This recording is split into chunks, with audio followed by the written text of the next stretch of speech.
Hello guys and आज मैं कहीं बैठा हुआ हूँ और अकेले नहीं हूँ मैं, क्योंकि इन भाई साहब ने BMW Z4 ले ली है और ये इसने मेरे को बुलाया हुआ है ताकि मैं इसकी गाड़ी एक्सपीरियंस कर सकूँ। नाम बताओ भाई, इंट्रो दो। भाई मेरा नाम हर्ष है।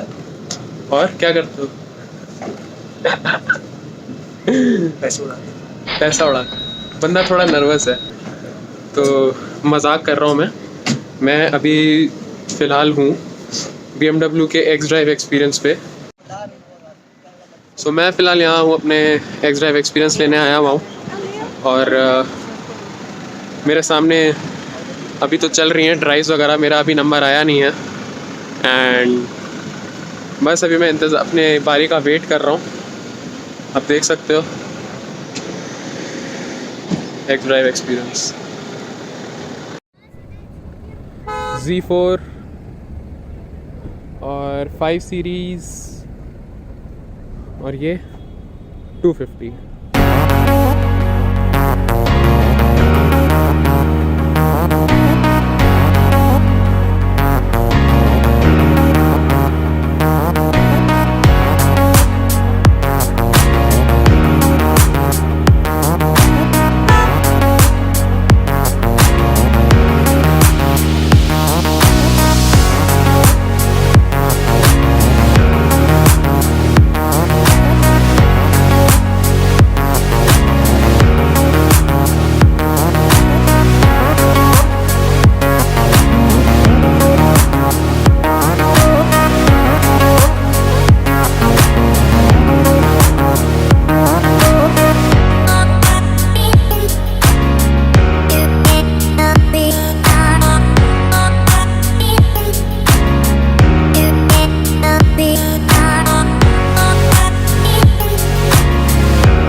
अभी मैंने कुछ देर पहले यही चीज़ एक्सपीरियंस की है। It's the BMW mission to mass experience and बाहर जो थी वो सारी आपकी टेस्ट ड्राइव्स वगैरह थी। X Drive एक्सपीरियंस था।